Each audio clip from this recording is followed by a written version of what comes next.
If you're thinking about buying a home in Massachusetts, you're in the right place.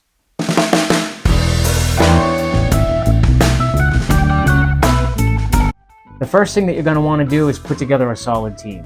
Your team's going to consist of your real estate agent, your lender, and your attorney. Your real estate agent can, of course, suggest a lender, and usually the lender works with an attorney they trust, or your agent can suggest one to you. You're going to want to sit down with your real estate agent and go through what you are looking for in a home in great detail. And your lender is going to put together a pre-approval for you. This is where they'll look into your finances and pull your credit score.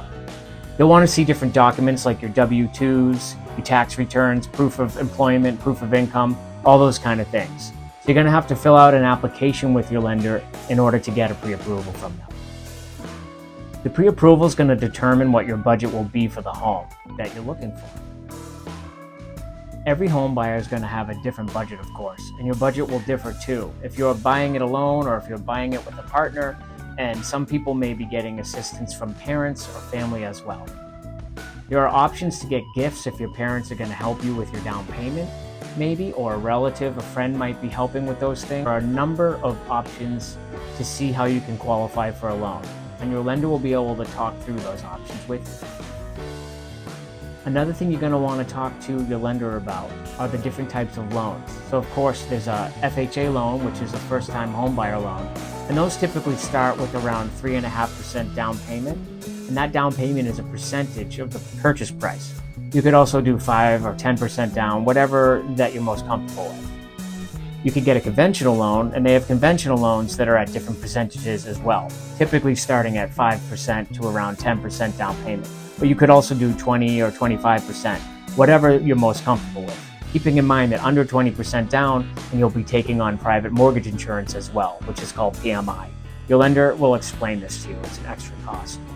There are also renovation loans, so if you're thinking that maybe you'll get a home you want to work on while you're living in it, that could be an option. You'd have the FHA 203K loan, so it's a first-time home buyer renovation loan. Your lender will walk you through the specifics and interest rates and the fees that are associated with this kind of loan. So if you're going to be buying a home that maybe needs a little work, maybe it needs the floors refinished or carpets removed and replaced, things like that, maybe a bathroom or kitchen update, that could be an option as well. There are also first-time home buyer programs and down payment assistance programs. So that's something your lender can also look into. There are grants and there are different loan options for that as well when you're a first-time home buyer. So it's important to speak with different lenders and see who has the best rates and fees and see who would be the best fit for you, as well as who's going to be able to help you find those programs that will work best for your situation. If you are a veteran, there are options for veteran loans, which we call a VA loan. Typically those are 0% down. If you're a school teacher or first responder, sometimes there can be grants or loans dedicated to those, as well as some different jobs might have different grants like that. So it's really important to talk through all of these things with the lender. If you're looking in a more rural area, you might have the option of a USDA loan, which could also have the option of 0% down. There are a number of different loan options. You're going to want to talk through all of them and what the best option is for you with your lender. So if you have any questions, if you want to talk to a lender, definitely reach out to me. I have a number of different lender suggestions that I can send your way depending on your situation. And we can find out who will be the best fit. But that's going to be the first step. So finding your lender and getting your pre-approval is step number 1. Then you and I will sit down and we'll have a buyer consultation. We're going to go through your wants and your needs, what's most important to you, also what areas you'd like to be in, how many bedrooms, how many bathrooms, do you want a yard, a garage? If you're open to condos or townhouses, do you have any pets? That's important if you're looking at a condo or a townhouse. And also the HOA fees, which are the homeowner association fees that are associated with condos and townhouses. Not all of them have it, but some do. So you're going to want to make sure that fee's also included when you speak with your lender, because that will end up going to your debt to income ratio. And that's something that factors into how much you can afford with your lender. So there are a number of different factors that we'll want to talk through, and we'll talk all of that through in our buyer consultation. Once we get through that consultation and I have an idea of what it is that you're looking for and what your budget is, I can set you up on a proper search. And you can be getting listings sent to you every single day, sometimes even every 15 minutes. I will run through the listings myself personally, see if there are any homes that I see that match your criteria, that I think would be a good fit, and then I'll individually send those ones to you as well. If you see any listings yourself that you're interested in, send them my way and I'll look into them, and then we'll schedule a time to see some houses. So that's kind of the first couple of steps. Once we get through that, we're going to do some home searching. Sometimes I've shown people only one house, and that's the home they buy, and we go for it, and it ends up working out, and that's great. And you only see one house, and I've also shown people over 20 homes. So I've had this person that I showed over 20 homes. They went to a number of open houses themselves on top of that. So they saw probably around 35 homes. We were under contract on 2 different properties, and until we finally found the right one. And number 3 was the one that ended up moving forward with. You just kind of never know what your home buying journey is going to look like. You have to be emotionally and mentally prepared. It is a journey, and my job is to help you through this journey, get through the journey with the knowledge that I have, the resources that I have, and just helping you through the whole process to make it smooth and easy and as fun and happy as possible. That's my goal. This could take a week, or it could take 6 months. It could even take a year or more. You just never know when you're going to find the right home. I just want you to be prepared for that. Once you find a home you love, we'll write an offer. I'm going to go over with you my tips and tricks for the best ways to strengthen your offer. Things that we can do to make your offer stronger and get the seller's attention. Every market is unique, even from town to town. Some areas are still getting multiple offers where you would be advised to be more aggressive, and other areas have homes sitting where you may be able to get some concessions. That is all something I would look into by calling the agent and knowing each individual market. Once your offer is accepted, that is when we kind of start rolling into the next phase of things. You'd be getting your home inspection done. This would include radon testing, lead testing, water testing. You're open to do as many inspections as you would like. The home inspector will tell you if anything is nearing the end of its lifespan, whatever it may be. Once you have the home inspection, we'll sit down and we'll review the inspection together. The home inspector will usually flag anything that's a red flag, needs to be addressed, immediate safety concern, whatever that might be. We'll go through those items, and then we'll go through the miscellaneous items as well. We can negotiate at that point, assuming that is something we've included in our offer. And once the negotiations are done, we could ask for money back from the seller. We could ask for closing cost credit, which I'll explain to you. Or we could ask to decrease the price, or we could ask the seller to fix those items. So there are a couple of options that we'll talk through once we've negotiated that. After that is settled, we're going to be signing a purchase and sale document, which we call the PNS. The purchase and sale supersedes the contract to purchase, which is your offer. So the purchase and sale is kind of like locking in the deal.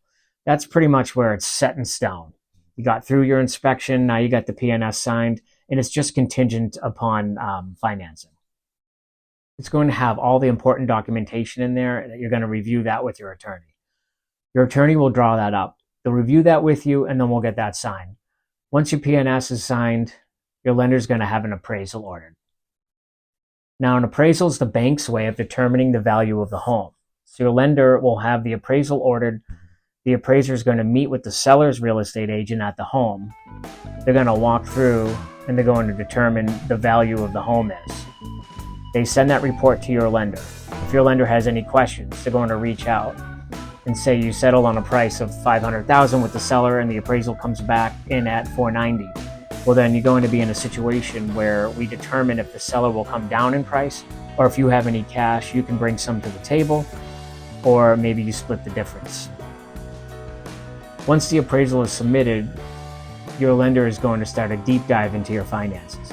So that's when they're really going to start asking for any documents that you have not yet submitted.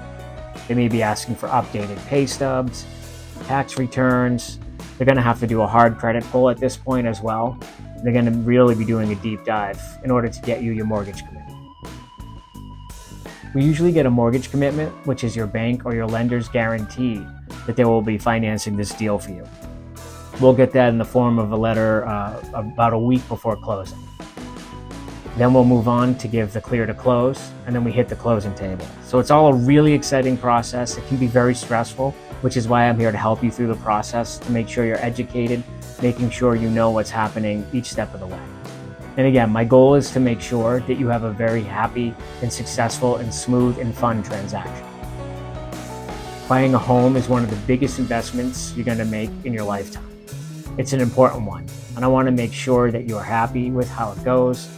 Once we get to the closing table, just a reminder of what you're going to need to bring to the closing table. So throughout the transaction, you're going to have funds that you are required to start depositing. So typically, you'll do your first earnest money deposit when your offer is accepted. That's usually between $1,000 and $5,000. Now, if you can do more and try to strengthen your offer, that's one way to make it look better. But typically, that's the range when your offer is accepted. Then you're going to have a second deposit due, which is typically 2 weeks after that offer, after your inspections, when you sign the PNS. That's usually between 3 and 5% of the offer price. So your first deposit is due once your offer is accepted. Your second's due 2 weeks after that. And then both of those deposits go toward your down payment. So let's say your first deposit was $1,000 and your second was $5,000. Your total down payment, let's say, was $20,000. So at the closing table, you're going to be bringing the remainder of your down payment. So your $20,000 down payment minus your $5,000 deposit minus your $1,000 deposit. So you're bringing $14,000 to the closing table for your down payment. You're also going to need to bring your closing costs. So the closing costs can include title fees, title insurance, your attorney fees, and just other miscellaneous wire fees, things like that, your lender fees, all that's going to be included in your closing costs. So that's what you're going to be required to bring to the closing table as well. There are ways to get help with this money back at close. We can get money back at close, and we can discuss that when writing the offer. I know this whole market has been very stressful and unaffordable for so many. So my goal is to help you and to help you get through the process. And your lender is going to be the same. So if you have any questions, please don't hesitate to reach out. All of my information is in the description. If you like what you're seeing, please don't hesitate to hit the like button and subscribe button. Tell me what you like in the comments. And if you have any questions, would like to know more specific details, please reach out. I look forward to chatting with you.